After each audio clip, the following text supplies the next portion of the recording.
August 10th? August 10th. Cowboy Stadium, AT&T, is it called AT&T? AT&T. AT&T Stadium.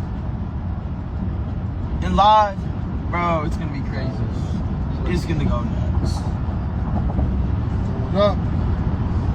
No cap, this fight is happening, guys. Go share it, do whatever you want to do, bro. It's Ryan Garcia versus Spence. I'm not trolling. I just wanted to come on here to tell y'all I'm really not trolling on this one. I know you guys think 99% of the shit I do is low-key trolling, but this 1%, that's kind of funny. This 1% is true. Like, I'm gonna knock him out. It's gonna be bad, bro. No, 154. I'm not draining his ass. I'm smoking on that Spence pack. What's up, Grace? Hold up. Oh my God.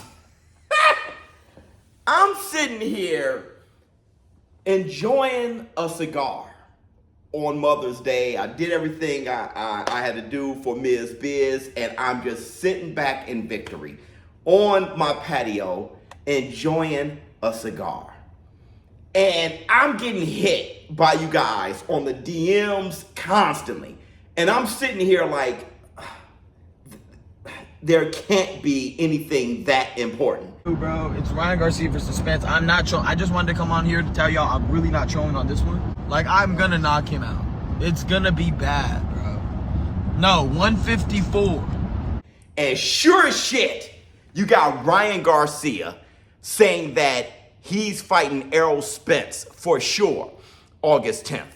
Now, the first thing we have to do before I give my analysis of this fight or give my take of this fight, we have to see if we can bring some validity to Ryan Garcia's statement. And you know, he's been trolling forever. He said it himself. Like 99% of the shit I do is low-key trolling, but this %. So it's kind of hard to go back and forth and listen to everything, Ryan. Like you guys heard me say, I haven't used Ryan Garcia's testimony as fact or anything to back up anything. I use it as conspiracy, but I haven't used it as any fact to back up, like with his scandal and everything. I've been using data. And Victor Kante's testimonies, which we'll come back to a little bit later in this video. But can I add some validity to what Ryan Garcia is saying? The first thing I did was I looked up AT&T Stadium to see what dates were already booked and available. And lo and behold, August 10th is wide open. So he didn't bring that date out his ass. I'm not saying that they're booking it because obviously it's not booked. But that date for AT&T Stadium, he's not bringing that out his ass and just shoot from the hip. That's a date. Okay, fine. Two, what does Errol Spence think? So I looked at his ex and I looked at his profile, and he responded to himself with this, which made me say, okay, wait a second. He's talking mad shit. Almost like you talking too much will get your ass whipped. That's how that translated to me. So I'm like, who's been talking? Ryan Garcia. Okay, so now we have to think about the scandal. All right, now we have the B sample. That's May 22nd. How are they scheduling fights and making plans without at least the B sample, which I think he's going to pop? All right. The only way they could be making plans is if they pretty much, you know, through the talking behind the scenes, kind of know what his penalty is going to be. I don't think Ryan Garcia comes out squeaky clean, though. I don't think that he intentionally consumed Ostarine. It was in the system, and if you want to be consistent with penalties with things like that, 6 months, right? There's like a 6-month penalty, all right? And I'm not sure about the outcome of the fight turning into a no contest or a DQ loss for Ryan Garcia. I'm completely lost when it comes to that. I don't know how the New York State Athletic Commission is going to judge when it comes to that. But I do have this statement from Victor Kante when he was talking about Bute, who was a fighter that he was partnered with. When Bute, when he popped for Osterine years back. I think this was like 2017, 2006, something like that. It was years ago when he fought Badu Jack. That fight was overturned to a DQ loss for Butte. Now, he said that he was taking a dietary supplement that was cross-contaminated, okay? And he was saying he didn't intentionally take Osterine. At that time, they hit him with the penalty and they overturned the ruling of this fight. But he was the first.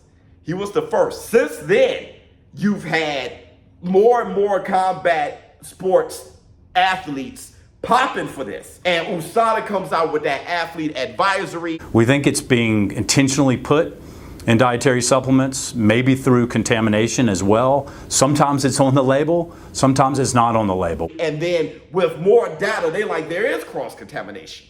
You have Victor Kante saying what he's saying about, hey, Butte, he had cross-contamination.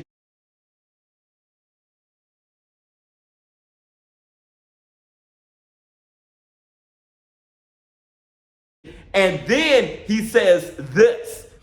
Now, when looking at this, just look at what it says at the end. You can read it all, but look at what it says at the end about just pretty much knowing when there's cross-contamination. And that's when the Osterine is in your system in parts of per billion. So for Victor Kante years ago, when it came to Butte and a fighter that he was partnered with, he said, yeah, there's cross-contamination.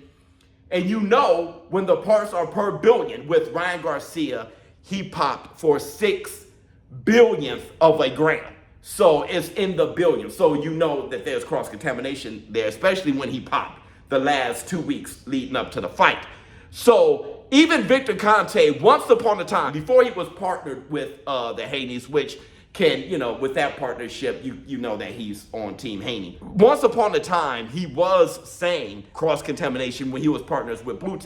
Hey, listen, that's a real thing. So there was a time when Victor Kante understood that. So when you have that on top of the Sugar Sean O'Malley situation, on top of what USADA is saying when they came out with that advisory talking about how dietary supplement manufacturers are sometimes intentionally contaminating their products with Osterine. Sometimes it's unintentional, sometimes it's on the label, sometimes it's not on the label, and them sharing those products in their 70 product list on their website, you know what it's leaning towards. It's leaning, all that evidence is leaning towards Ryan Garcia not intentionally consuming Osterine, and he popped due to cross-contamination. With that being the case, now we have to wait on what the penalty is. And I told you guys, if you want to keep it consistent, then it should be 6 months. If you want to keep it profitable, it'll be 3 months. And what does 3 months mean? 3 months from the date that the sample was collected, which was April 19, April 20th. But it seems as though that they're getting some information to where they're starting to plan now for fights in August, Ryan Garcia versus Errol Spence. Here is my take, all right? I mean, Errol Spence gonna dog walking, right? Errol Spence dog. Listen, I want to say this, and I said this in my live stream commentary with Lomachenko versus Kambosos. I have to give love to Ryan Garcia for wanting that fight. So he's a warrior. And talking about fight at 154, that's where the fight's going to be, 154. That's why I'm like, Errol Spence should dog walking, right? And Ryan Garcia said he's not going to weight train Errol Spence or anything like that. No, 154. I'm not draining his ass. I'm smoking on that Spence pack. So, much love to Ryan Garcia. I think Errol Spence, just with his textbook style, his size, he's still one of the better fighters in the world, right? I think he walks Ryan Garcia down behind the jab and pummel him, right? Now, here's the thing. If that doesn't happen, and Ryan Garcia wrecks Errol Spence, I'm going to be a sad puppy, man. Not sad because I'm a big Errol Spence fan or anything like that. It's just that, what a warrior. And for me, I would see Errol Spence as damaged goods. That's why I'll be sad. I will see Errol Spence as damaged goods. Ryan Garcia has the power to hurt anybody. So if he just catches even a healthy Errol Spence who isn't damaged goods, he can't hurt him. All right. I was thinking Pitbull versus Ryan Garcia, but it looks like Pitbull may just fight Royo. In Dallas, you know, that's a huge fight. Errol Spence being a Dallas native, and then you have Ryan Garcia, who's Mexican, right? You know what type of support that he's starting to get, okay? That fight is going to be bigger than Errol Spence versus Terrence Crawford. So I can see why Errol Spence is like, well, let me just get to the bag then. And it's at 154. It'll be a big bag fight. And then at the same time, you could kind of just wait on the outcomes of Terrence Crawford versus Madrimov, Fundora versus Himzu, the rematch, and all those things. So, I mean, it looks like that fight can actually be that Ryan isn't capping here. No cap. This fight is happening, guys. If that is the case, holy shit, that's a huge fight. And right now, just from the hip, I think Errol Spence stops him. But much love to Ryan Garcia. Love you, boy. And if Ryan Garcia knocks out Errol Spence or something like that, you want to talk about going, that'd be crazy. All right, let me know how you feel in the comments below. ShowBizz for adult. I wonder what that would say when it comes to Errol Spence's performance against Terrence Crawford. Would people start looking back at that fight with an asterisk or maybe some sort of question mark? I think they shouldn't. I think it is what it is. But in reality, I think people, if Ryan Garcia somehow stops Errol Spence, people will be referring back to that fight. All right, I'm out.